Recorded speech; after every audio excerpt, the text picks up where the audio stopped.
আপনাদের সবাইকে স্বাগত জানাচ্ছি। প্রত্যেক বছরই ন্যায় আমি প্রথম দিকেই তারকেশ্বর ধামে প্রথম দিকেই আমি বাবার মাথায় জল ঢেলে আসি। এবছরও আমি কিন্তু প্রথমেই আমি গিয়ে রবিবার গতকাল অর্থাৎ 19 তারিখে আমি জল ঢেলে এসেছি। তো আমি আপনাদের কিছু ছোট্ট ছোট ইনফরমেশান দেব। তো তারকেশ্বর ধামে জল ঢালতে গেলে কি করা উচিত বা কি করা উচিত না আপনারা শুনুন, আপনাদের ভালো লাগবে ব্যাপারটা। প্রথমে আমার ব্যাপারটা ছোট্ট করে বলে দিই। তো জল ঢেলে ফেরার পথে বা যাওয়ার পথে যে ট্রেনে খুব ভিড় থাকে, তাই আমি ঠিক করি এবার মোটরসাইকেল নিয়ে যাব। তো মোটরসাইকেলটি আমি তারকেশ্বর অবধি গেছি, আমি নিজে দুর্গাপুরে থাকি। তারকেশ্বর অবধি গেছি, তারকেশ্বরে মোটরসাইকেলটি রেখেছি স্ট্যান্ডে, বাস স্ট্যান্ডের পাশেই অনেক স্ট্যান্ড আছে, ওখানেই রাখলাম। রেখে আমি তারকেশ্বরে ট্রেনে চেপে সারাপুলি ঘাটে গেলাম এবং সেখান থেকে জল তুলে রাত্রিবেলায় আমি সন্ধ্যে 6টা থেকেই আমি শুরু করলাম হাঁটা। এবং হাঁটার পরে ভোরবেলার দিকে এই 6টা 7টা নাগাদ আমি লোকনাথ ওখানে বাবার কাছে পৌঁছে জল ঢেলে তারপরে তারকেশ্বর জল ঢেলে এসেছি। তো এই যে জল ঢালার ব্যাপারটা, এবার আপনাদের আমি বলবো যে এই যে অভিজ্ঞতাটা আমার, এর আগেও অনেকবার গেছি। তো আমি চলার পথে কোনো ভিডিও করিনি, কারণ প্রথম কথা হচ্ছে আমি একাই যাই। এবার ভিডিও করতে গেলে কাকে দিয়ে করাবো, আর ওরকম সেলফি তুলে ওরকম ওই বাবার কাছে যাব, ভিডিও করব, একবার বার করব, আবার ঢুকাবো ও মোবাইল, এরকম খুব অসুবিধা হয়ে যায়। তাই জন্য আমি ভিডিও করে নিতে, কিন্তু আপনাদের কিন্তু সেই ইনফরমেশনগুলো দিচ্ছি যে কিভাবে আপনারা যাবেন এবং কি কি সুবিধা আছে। যাই হোক, প্রথমেই বলি, প্রথমেই আমি সারাপুরিতে নামলাম ঠিকই, কিন্তু বৈদ্যবাটি যে নিমাই তীর্থ ঘাট আছে সেখান থেকে জল তুললাম। জল তোলার আগে আপনারা বাঘটিকে সাজিয়ে নেবেন, যার যেমন ক্ষমতা। আমি অত সাজাই না, আমি বাঘটি কিনি। আর হাঁড়ি, মাটির যে মাটির হাঁড়িতে আমি জল নিই, ছোট হাঁড়ি, কিন্তু বড় হাঁড়ি নয়। কেন মাটি হাঁড়ি দরকার বাবার মাথায় জল ঢালতে গেলে? কেন হাঁড়ি দরকার? আর বাবার মাথায় কেনই বা জল ঢালে? বাবা ধ্যানরত থাকেন, তাই জন্য তিনি আস্তে আস্তে গরম, তাকে জল ঢেলে তাকে ঠান্ডা করা হয়। এবার প্লাস্টিকের হাঁড়িতে যদি জল নিয়ে যান বা অন্য কিছু হাঁড়িতে যদি জল নিয়ে যান, সেটা কিন্তু আপনার পারপাসটা কি সার্ভ হচ্ছে? পারপাসটা সার্ভ হচ্ছে না। তাই জন্য মাটির হাঁড়িটা ভারী হয়। আপনি দরকার নেই বড় হাঁড়ি নেওয়া, ছোট মাটির হাঁড়ি নিন, ছোট হাঁড়িতে নিয়ে যান। কিন্তু আমার আমার মতে মাটির হাঁড়িতেই জল ঢালা। কিন্তু মাটির হাঁড়ি নিলে সেখানেও কিছু কিছু অসুবিধা আছে। আপনার যদি অসাবধানতায় বসায় কারোর সঙ্গে ধাক্কা লেগে যায়, কিংবা অন্য কেউ যদি কারোর সঙ্গে হাঁড়িতে ধাক্কা লেগে যায়, সেখানে ভেঙে যাওয়ার প্রবল সম্ভাবনা আছে। তো এর জন্য আমি দুটো হাঁড়ি নিয়েছি ঠিকই, তার মাথায় আবার ছোট ছোট হাঁড়ি পাওয়া যায় এইটুকুটুকু। সেই দুটো হাঁড়ি কিন্তু তার উপরে চাপিয়ে মাটি দিয়ে আমি ফুল দিয়ে সাজিয়ে নিয়ে গেছি।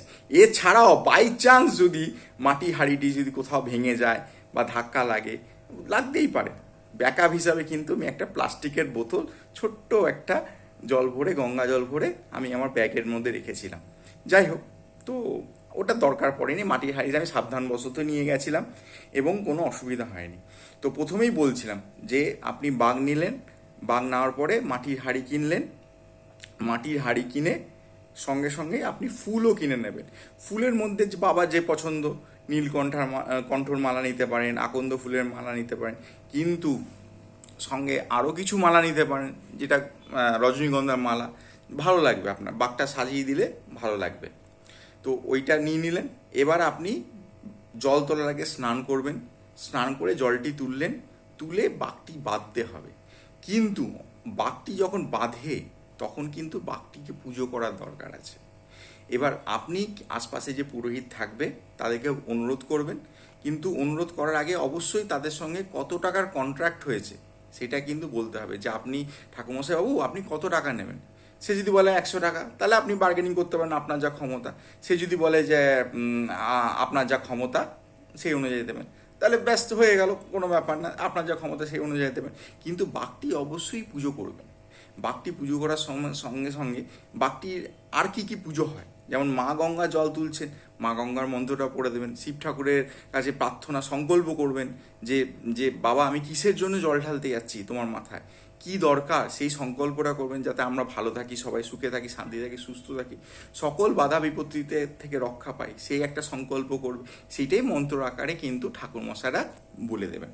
এবং যথারীতিভাবে বাঘটি যখন আপনি ভরলেন, ভরা ভরা হয়ে যাওয়ার পরে যখন হাঁটাটাকে শুরু করবেন, কোনো তাড়াহুড়ো নেই, কোনো তাড়াহুড়ো নেই, কোনো কিচ্ছু নেই। আপনি আপনার মতন চলে যাবেন। যদি গ্রুপে থাকেন গ্রুপে যাবেন। আমি যেহেতু একা থাকি, আমি আশপাশে দেখতে দেখতে টুকটুক টুকটুক টুকটুক করে চলে যাই, কোনো তাড়াহুড়ো থাকে না। যে আমাকে ওভারটেক করছে করতে দে বাবা, তুই তোর মতন থাক।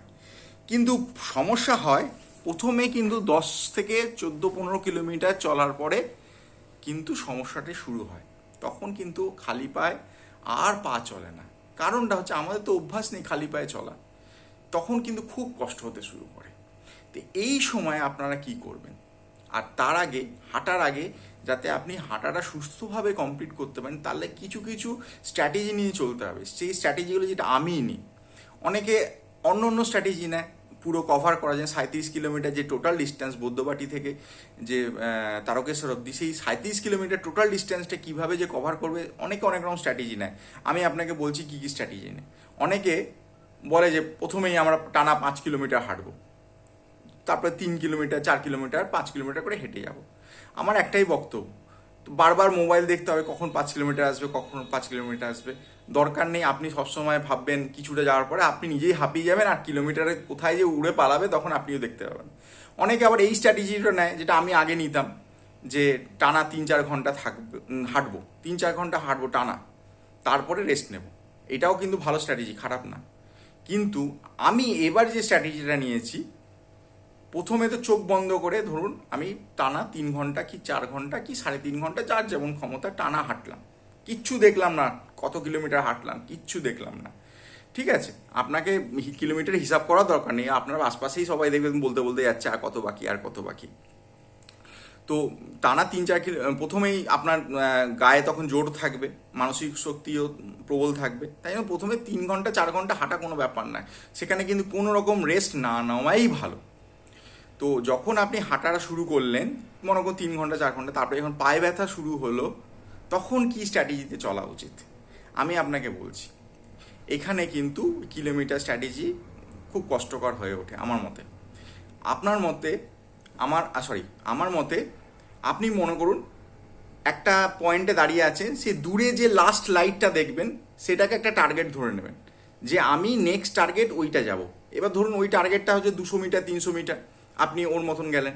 আবার নেক্সট টার্গেট আবার দূরের একটা লাইট কিংবা দূরের কোনো ব্যানার যেটা আছে, সেই ব্যানারটা টার্গেট রেখে টুকটুক টুকটুক করে এগিয়ে যাবেন।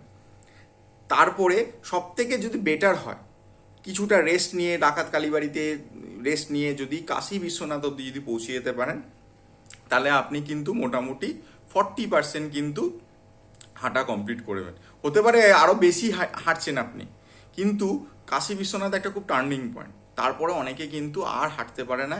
এবং আপনার যখন আপনি হাঁটবেন, আপনাকে ডিমোরালাইজ করার জন্য টোটোওয়ালা, অটোওয়ালা, এই বটবটি ভ্যানওয়ালা, মানে সবাই আপনাকে ডিস্টার্ব করে বললেন দাদা আপনি হাঁটতে পারবেন না, দাদা হাঁটতে পারবেন। এটা ইদানিং কিন্তু আমি খুব দেখতে পাচ্ছি তারকেশ্বরে। তারাই আপনাকে ডিমোরাইজ করবে, এখন অনেক দূর হাঁটতে পারবেন না, চেপে যান গাড়িতে। এবার যারা মানসিকভাবে প্রথম যাচ্ছে, কিংবা প্রথমেই যারা তারাই বেশ ম্যাক্সিমাম করে হাঁটতে পারে না, তখন তারা টোটোতে চেপে যায়। সেটা নিয়ে আফসোস করার কিছু নেই, ঠিক আছে, যে যেমন ক্ষমতা, সবাই তো বাবার মাথায় জল ঢালছে। কেউ ট্রেনে যাবে, কেউ গাড়িতে যাবে, কেউ হেঁটে যাবে, যে যার ক্ষমতা, সেটা নিয়ে কোনো ব্যাপার না। আর আপনি যদি গাড়িতে চেপেও যান, ওটা কোনো ব্যাপার না। আপনি বাবার মাথায় জল দেওয়াটাই সব থেকে প্রধান উদ্দেশ্য। কিন্তু আমরা কেন হেঁটে যাই? ঠিক আছে, আমরা কিন্তু এই হাঁটাটাকে চয়েস করেছি যাতে আমরা কষ্টটাকে বেছে নিই। এই কষ্ট বাঁচাটা কিন্তু একটা আলাদা মজা। আপনি যখন কষ্টটা ফিল করবেন যে না এত কষ্ট করে যাচ্ছি, তখন কিন্তু অটোমেটিক আপনি জীবনের মূল্যটা তখন বুঝতে পারবেন। এবং শুধু তাই নয়, আপনার আশপাশে যারা কষ্টে থাকবে তাদেরকেও আপনি সাহায্যের হাত বাড়িয়ে দেবেন। এই কষ্টটা ফিল করাটা প্রত্যেক কটা মানুষের খুব দরকার। যে মনে করুন আমার কাছে আজ অনেক টাকা হয়ে গেল, কিন্তু আমি কাউকে মানুষ বলে মানুষ মনে করি না। তারা যদি এই একবার যদি কষ্ট করে এই তারকেশ্বর বাবা যে হাঁটে, কিংবা অন্য অন্য বাবার ধামে যে হাঁটে, তারা কিন্তু মানুষ হিসাবে কখনোই সাধারণত খারাপ হয় না। আরও কিছু কিছু সমস্যা আমি ইদানিং দেখছি, যেটা হচ্ছে অনেকে প্রচুর গালিগালাজ করতে করতে যাচ্ছে। কি করবেন, ধরুন এটা এখন সমাজের একটা অঙ্গ হয়ে গেছে গালিগালাজ করা। সেখানে ওরা দেখে না যে পাশে কে মা আছে, না কারো দিদি আছে, না কারো বাচ্চা ছেলে আছে, তারা তাদের মতন চলে যায় গালিগালাজ করতে করতে। এটা আমার মনে হয় না করাটাই ভালো। দ্বিতীয় কিছু গ্রুপ আছে যারা মদ খেতে খেতে যাচ্ছে। এই মদ খাওয়ার ব্যাপারটা কিন্তু আমি আপনাকে বলছি, আপনি কেন কষ্ট করে হেঁটে যাচ্ছেন? যে না আপনি বাবাকে দেখাচ্ছেন যে আমি হেঁটে যাচ্ছি কষ্ট করে, বাবা তুমি আমাকে দয়া করো। কিন্তু আপনি যদি মদ খেয়ে নেন, আপনি কি হুঁশে থাকবেন? আপনার ব্যথাটা কিন্তু ওই সময় মদের নেশাতে হয়তো চলে যাবে, কিন্তু সেটা কি পারপাসটা সার্ভ হচ্ছে বাবার কাছে? যে আপনি মদ খেয়ে গেলেন, আমি কষ্টটা পায়ে যে ব্যথা লাগছে, আমি কষ্টটা লঘু করার জন্য আমি মদ খাচ্ছি, গাঁজা খাচ্ছি। বাবা কখনোই গাঁজা খেতে বলেনি, মদ খেতে বলেনি। তো দয়া করে আমার মনে হয় যারা মদ খাচ্ছে, গাঁজা খাচ্ছে, তাদের কিন্তু পারপাসটা কিন্তু বাবার কাছে সার্ভ হচ্ছে না। তার থেকে তুই বাবা গাড়িতে চলে যা, ট্রেনে চেপে চলে যা, অনেক বেটার। কিন্তু মদ খেয়ে হেঁটে যাবো, নিয়ে ভেসু থাকবো, এটা ঠিক না। আরেক রকম সমস্যা ইদানিং কালে দেখছি, কিছু কিছু গ্রুপের ছেলে, তারা ওই তারকেশ্বরী আশপাশে থাকে, তারা বাইকের গ্যাং রয়েছে, যারা কি করছে আপনাকে উস্কাচ্ছে, বলছে আপনার হাঁটতে পারবেন না, বাইকে চেপে যান। এবং বাইকে ঠিক আছে অনেকে চেপে গেল, খুব ভালো কথা, তাতে কোনো অসুবিধা, কিন্তু ওরা টাকা রোজগার করার জন্য ঊর্ধ্বশ্বাসে গাড়ি চালিয়ে চলে যাচ্ছে যাতে আরেকটা ট্রিপ করতে পারে। এটা কিন্তু প্রশাসনের দেখা উচিত। এটা যে কোনো সময় কিন্তু অ্যাক্সিডেন্ট সম্মুখীন হতে পারে। ঠিক আছে, যারা মদ খেয়ে গাড়ি চালাচ্ছে অ্যাক্সিডেন্ট করলো, ঠিক আছে, কিন্তু ওই মদ খেয়ে যখন অ্যাক্সিডেন্টটা করছে, তার সঙ্গে কিন্তু কিছু নিরীহ মানুষেরও অ্যাক্সিডেন্টের, তাদেরকেও ধাক্কা মারতে পারে। তাদের কি দোষ বলুন? তাই জন্য আমার মনে হয় এগুলো প্রশাসনের একটু দেখার দরকার আছে। যারা এরকম ধরনের ঊর্ধ্বশ্বাসে গাড়ি চালিয়ে এই ধরনের নোংরামি করছে, তাদেরকে অবশ্যই আটকানো উচিত। আরেকটা মজাদার ব্যাপার হচ্ছে, আমি অনেক কটা দেখলাম ভটভটি, সেই ভ্যানের মতন গাড়ি যেগুলো ইঞ্জিন লাগিয়ে চলছে, সেই গাড়ি প্রচুর রয়েছে, তারাও ওই লোক নিয়ে আসছে। কিন্তু সব থেকে ইন্টারেস্টিং ব্যাপার যেটা লাগলো, দেখলাম কিছু বাচ্চা বাচ্চা ছেলে ওই গাড়ি চালাচ্ছে। হার্ডলি হয়তো 12, 13, 14 বছর বয়স হবে। হয়তো বাবা ঘুমাচ্ছে, বাবার কাছ থেকে চাবি গাড়িটা নিয়ে বলছে বাবা আমি যাচ্ছি। এটা কি সম্ভব বলুন? এটা খুব প্যাথেটিক জিনিস। ওরকম বাচ্চা গাড়ি চালিয়ে যাচ্ছে রাত্রিবেলায়, কখন একটা অঘটন ঘটে গেলে কি অবস্থাটা হবে? এই ব্যাপারে সব নীরব। কিন্তু আমার মনে হয় এই ব্যাপারগুলো একটুখানি খেয়াল রাখতে হবে। আর এবারে তারকেশ্বরে যেটা আমার এই নিয়ে 6বার হয়েছে, কিন্তু গত 5বারে যেটা ভালো জিনিসগুলো সেগুলো আপনাদেরকে বলছি। এবারে কিন্তু হুগলি প্রশাসন খুব সুন্দরভাবে রাস্তাঘাট মেনটেন করেছে। খুব কম জায়গায়, সেটা না ধরলেও হয়, বাকি সব রাস্তা একদম তেল চকচক করছে এবং খুব সুন্দর রাস্তা, এবং সেই রাস্তাতে আপনারা কিন্তু হেঁটে মজা পাবেন। আর চেষ্টা করবেন যে রাস্তার যেখানে প্লেন জায়গাটা তার উপর দিয়ে হাঁটা। তো সবাই যেখান দিয়ে হাঁটছে সেখানে তাহলে আপনি বুঝে ফেলবেন যে ওইখানটা প্লেন আছে। রাস্তার যে মিডিল পোর্শনটা, তার থেকে একটু নিচের দিকে নামলে, বাঁদিকে নামলে কিন্তু আপনি প্লেন জায়গাটা দেখতে পাবেন। ওখানে সাধারণত গাড়ির চাকাটা পড়ে না, তো তাই জন্য ওখানটা প্লেন জায়গা থাকে। আর নিচের দিকে কি হয়, চাকাটা যায়, তো তাই জন্য ওখানে একটু এবড়ে খেবড়ে থাকে। কিন্তু গোটা রাস্তাটা কিন্তু একদম তেল চকচক রাস্তা, এবং খুব ভালো রাস্তা এবার মেনটেন করেছে। আমি তো হেঁটে, বিশেষ আমার পায়ে হয়তো ব্যথা করেছে, সেটা অনেকটা হাঁটার জন্য, কিন্তু রাস্তার জন্য কিন্তু খুব একটা অসুবিধা হয়নি। আর দ্বিতীয় সব থেকে বড় জিনিস, আপনাকে আর ঝোপে ঝাড়ে বাথরুম করবার জন্য যেতে হবে না। প্রশাসন কিন্তু এবারে প্রচুর পরিমাণে বাথরুম করেছে। এইটা ব্র্যাভো, এত সুন্দর কাজ, এত ভালো। দ্বিতীয় জিনিসটা সব থেকে যেটা ভালো লেগেছে, প্রশাসন কিন্তু প্রচুর বাথরুম করেছে। বাথরুমের জন্য আপনাকে ঝোপঝাড়ে যাওয়ার দরকার নেই, এবং আমি বলবো যে বাথরুম আপনার ইজিলি অ্যাভেলেবেল আছে, আপনি করতে। কিন্তু আমি কিছু কিছু জায়গায় দেখেছি বাথরুমে যেগুলো করেছে সেগুলো কিন্তু তালা মেরে রেখে দিয়েছে। আমার মনে হয় না প্রশাসন এটা তালা মেরেছে। আমার মনে হয় আশপাশের লোকেরা কিংবা অন্য কেউ হয়তো তালা মেরে রেখেছে, জানি না কি কারণে তালা মেরে রেখেছে। আমি এরকম অনেক বাথরুম দেখলাম যেগুলো করে রেখেছে কিন্তু তালা মারা আছে, কি কারণ বুঝতে পারিনি। কিন্তু আমি এইটুকু বিশ্বাস যে প্রশাসন কিন্তু বাথরুমগুলো ব্যবহার করার জন্য করেছে, তারা কিন্তু তালা মারার জন্য ব্যবহার করেনি। কারণ প্রশাসন এই দিকটা একটু যদি দেখে, আমার মনে হয় আরেকটু বেটার হয়। তৃতীয় সব থেকে বড় জিনিস সেটা হচ্ছে জলের ব্যবস্থা। গভর্নমেন্ট অফ ওয়েস্ট বেঙ্গলের হেলথ ডিপার্টমেন্ট থেকে প্রচুর জলের ব্যবস্থা করেছে, কিছুটা দূর দূর যাওয়ার পরে পরে। এর জন্য সত্যি খুব আমি ধন্য, আমাকে জল এবার কিনে খেতেই হয়নি। আমি খুব খুশি যে আর কিছু চাই না, আমাদের খাওয়া দাওয়া দরকার নেই, কিচ্ছু দরকার নেই, জলের ব্যবস্থাটা আমাদের কিনে খেতে। জল তো একটা বেসিক জিনিস, সেটা যদি কিনে খেতে হয় সেটা কিন্তু খুব গায়ে লাগে।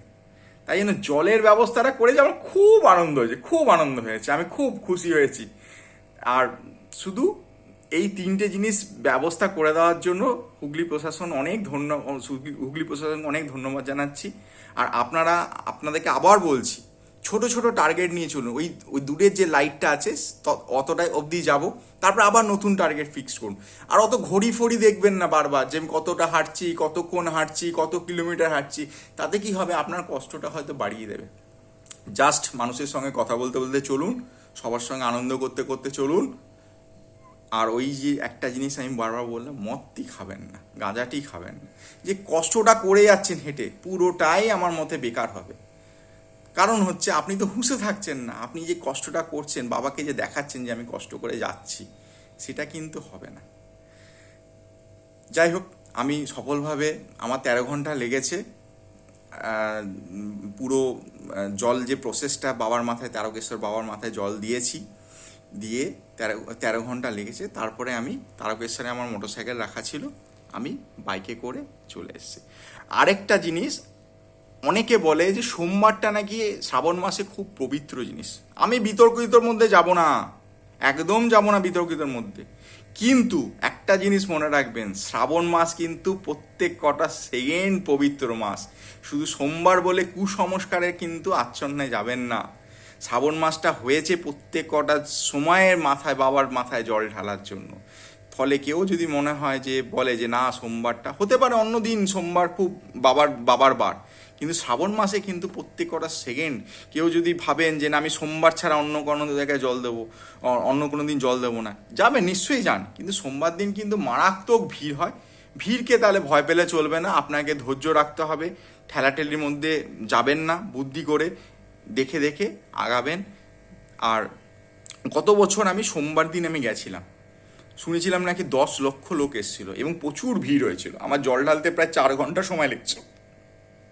আর মোটামুটি 1.5 কিলোমিটার দূরে লাইন নয়, লাইন কিন্তু একটা সিঙ্গেল লাইন নয় কিন্তু, যেটা পড়ে তারকেশ্বরে, সেটা রাস্তাটা গোটাটাই লাইন পড়েছিল।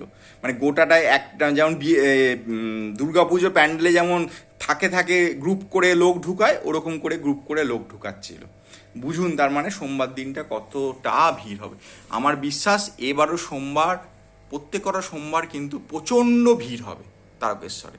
তো ওরকম কোনো ব্যাপার না, আপনারা যে কোনো সময়, আমার কথা যদি না বিশ্বাস হয় আপনাদের গুরুদেব বা অন্য কোনো বড় মানুষকেও জিজ্ঞেস করতে পারেন, এরকম কোনো ব্যাপার না। শ্রাবণ মাসে প্রত্যেক কটা দিন পবিত্র দিন, এবং প্রত্যেক কটা দিনে যে কোনো সময় যদি জল ঢালা যায় বাবার মাথায়, সব কিন্তু আপনার সফল হবে। ধন্যবাদ।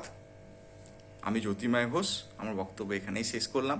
এই ভিডিওটি যদি কারো যদি একটুখানি উপকার লাগে, আমি খুব আনন্দ পাবো। হর হর মহাদেব, হর হর মহাদেব, হর হর মহাদেব।